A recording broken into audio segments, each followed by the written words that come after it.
अस्सलाम वालेकुम नाज़रीन, उम्मीद है आप सब खैरियत से होंगे और जहाँ भी होंगे खुश होंगे। अल्लाह ताला आप पे अपना फजल करे। नाज़रीन, आजकल एक केस चल रहा है नूर मुकद्दम का, जिसमें एक वहशी दरिंदे ने उसकी गर्दन काट दी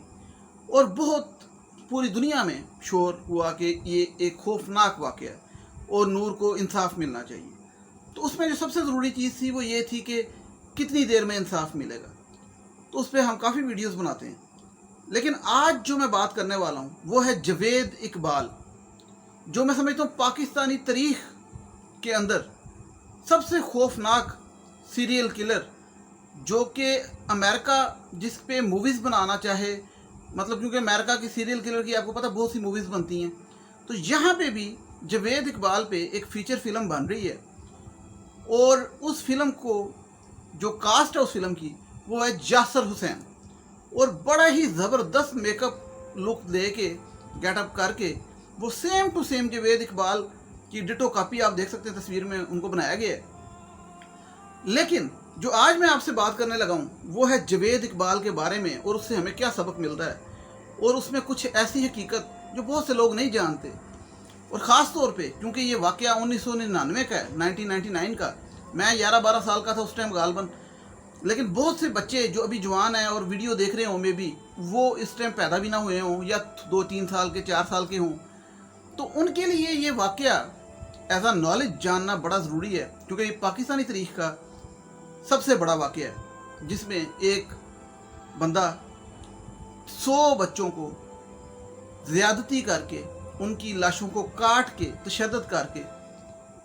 डब्बों के अंदर तेज़ाब डाल के उसमें डंप करके रखता था और बाद में दरिया में बहा देता था।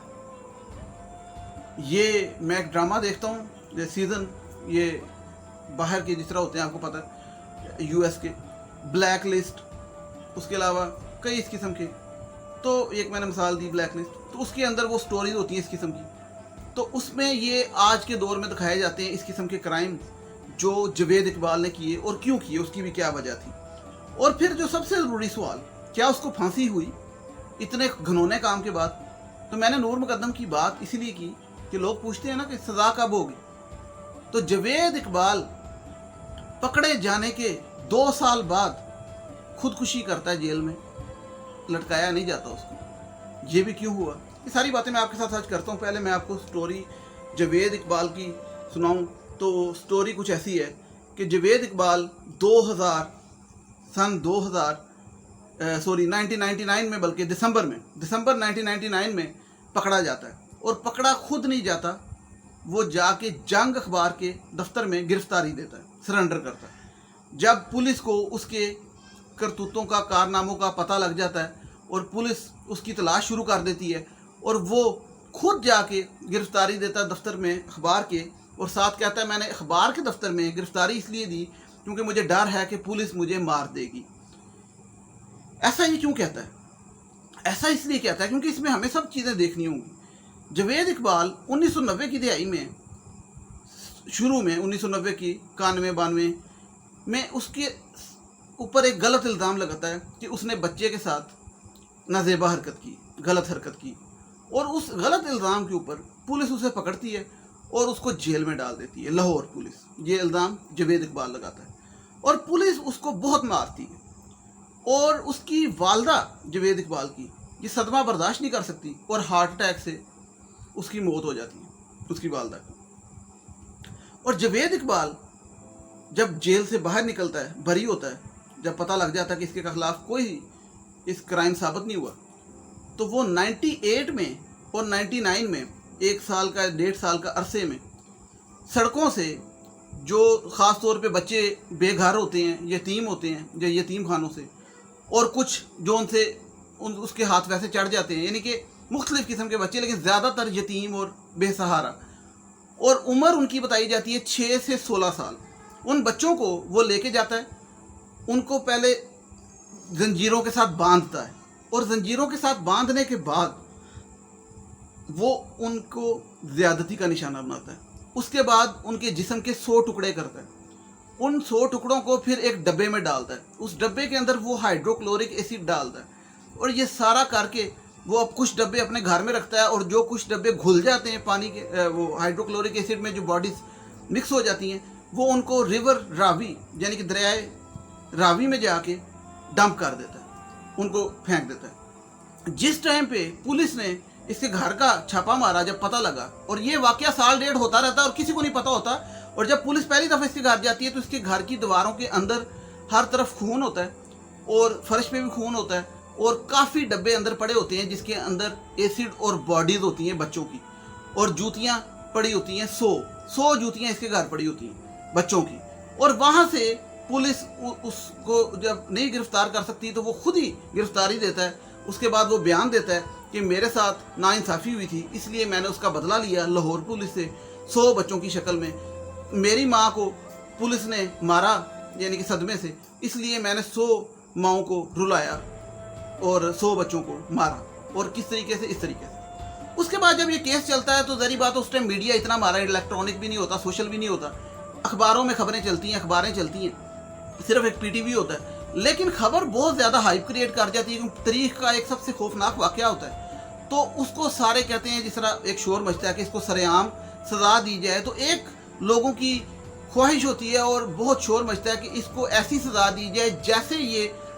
बच्चों को काट के 100 टुकड़े करके तेज़ाब में डालता था, इसी तरीके से इसको भी सज़ा दी जाए और इसको भी यही सेम, और उन बच्चों के पेरेंट्स सामने खड़े हों जिनके बच्चों के साथ ये हुआ। उसके बाद क्या होता है कि अदालत कहती है सज़ा दे देती है इसको, लेकिन इंटीरियर मिनिस्टर उस टाइम के जो होते हैं, मोइनुद्दीन मेरा ख्याल साहब थे, वो कहते हैं कि नहीं, ये सज़ा हम नहीं दे सकते क्योंकि ये इंसानी हकूक़ की खिलाफ वर्जी है, और उसकी सज़ा वो उसकी वजह से उस बहस में डिले हो जाती है, और वो 2001 तक अक्टूबर तक जेल में रहता है, तकरीबन 2 साल, 1999 दिसंबर में पकड़ा गया, और 2 साल बाद वो जेल में खुदकुशी कर लेता है।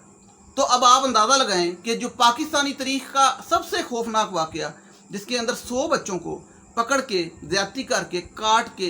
तेज़ाब में डाल के मार दिया गया, उसका मुजरिम भी जब पकड़ा जाता है खुद गिरफ्तारी देता है और कहता है कि मैंने ये 100 बच्चे मारे, अपने मुंह से इकरार करता है, मैंने इनको तेज़ाब में डाला, मैंने इनको दरिया में बहाया। उस बंदे को भी अगर ये मुल्क में सज़ाए मौत नहीं होती और वो 2 साल बाद खुदकुशी कर लेता है, तो फिर आप मुझे बताएं कि फिर नूर मुकद्दम के केस में क्या आपको लगता है कि ये जो आजकल वाक़या चल रहा है ज़ाहिर जाफ़र का,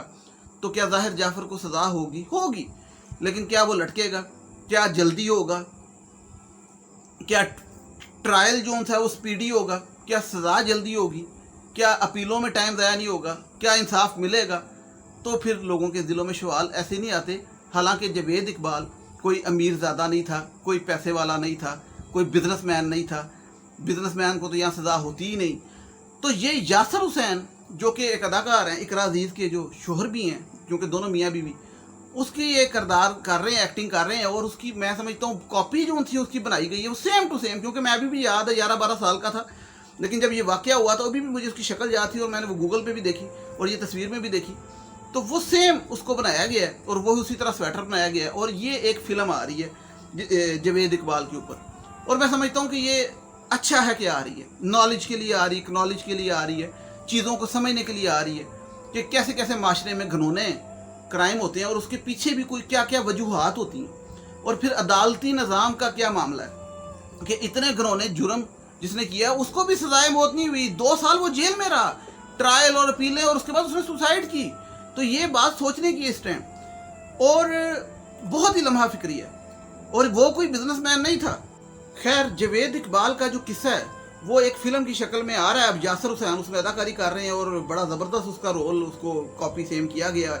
और ये एक फ़िल्म मैं समझता हूँ बहुत ज़रूरी है, क्योंकि नॉलेज के लिए भी। ये अमेरिका में तो बहुत सी इस किस्म की बनती है सीरियल किलर्स पे, और ये हमारी पाकिस्तान की तारीख का सबसे बड़ा वाक़या है कि एक बंदा 100 बच्चों का ज़्यादती करके कत्ल करे, और वो कत्ल भी इस किस्म का कि जो कि मूवीज़ में दिखाया जाता है, और फिर उसके बाद उसको सजाए मौत ना हो, मतलब उससे पहले वो खुदकुशी कर ले और 2 साल वो जेल में रहे। तो ये हमारे सिस्टम और हमारे जुडिशल सिस्टम और हमारे ब्यूरोक्रेटिक सिस्टम और ये पुलिस पे बड़ी सवालिया निशान है जो उसने पुलिस पे इल्ज़ाम लगाए थे। तो बहुत सी चीज़ें हैं इसके अंदर सीखने की और समझने की, और स्पेशली कि जो बच्चों के साथ ज़्यादती होती है उस मामले में।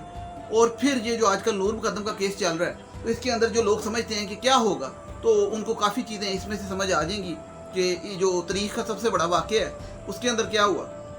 तो खैर, मूवीज़ बहुत ज़रूरी है अवेयरनेस के लिए, क्योंकि अब ये 99 का वाक़या और 2000 का, वो 2001 में मेरा ख्याल है उसने खुदकुशी की। 20 साल के इस टाइम जो जवान होंगे वो उस टाइम पैदा भी नहीं हुए होंगे। तो कहने का मकसद ये है कि उनको सुनी सुनाई शायद बात हो। हम तो वहाँ उस टाइम थे, तो मुझे याद है अभी तक कि जब बच्चा था तो जब ये खबर चली इतनी फैली, और उस टाइम मेरी उम्र भी यही कोई 10-12 साल थी, तो एक खौफ व हरास था कि कैसा वाक़या हुआ है। और ये लाहौर का वाक़या था, और मेरी उन दिनों रिहाइश भी लाहौर में थी इत्फाकन, मतलब उन दिनों मैं लाहौर में होता था। तो बड़ा एक खौफनाक तरीक़ी वाक़या है जो कि जिस पे फ़िल्म बन रही है। और मुझे चूँकि ये सारा याद भी था और कुछ बातें मैंने इसको रिवाइज़ भी की कि क्या मामला था। बाकी मूवी जब आएगी तो उस पर भी तबसरा करेंगे कि क्या बनाई क्या नहीं, लेकिन मैंने सोचा कि आप लोगों के साथ जो कि अदालती निज़ाम और मुल्की निज़ाम और इस तरह के मुल्ज़िम और मुजरिम के बारे में जो बात सोचते हैं और समझते हैं, जिस तरह आजकल क्योंकि ज़ाहिर के बारे में बात चल रही है, तो आप लोगों के साथ ये शेयर करूं। उम्मीद करता हूं आप लोग खैरियत से रहें, और अगर किसी ने चैनल सब्सक्राइब नहीं किया हुआ तो सब्सक्राइब कर दीजिएगा, ये नीचे बटन होगा, और बेल आइकन भी प्रेस कीजिएगा ताकि आपको मेरी नेक्स्ट वीडियो का पता लग सके। और अगर किसी ने मुझसे बात करनी हो तो इंस्टाग्राम पे ड्रामास_और_हकीकत, ये मेरा इंस्टाग्राम। नेक्स्ट वीडियो तो मुझे इजाज़त दीजिएगा। टिल देन टेक केयर, अल्लाह हाफिज़, थैंक यू सो मच।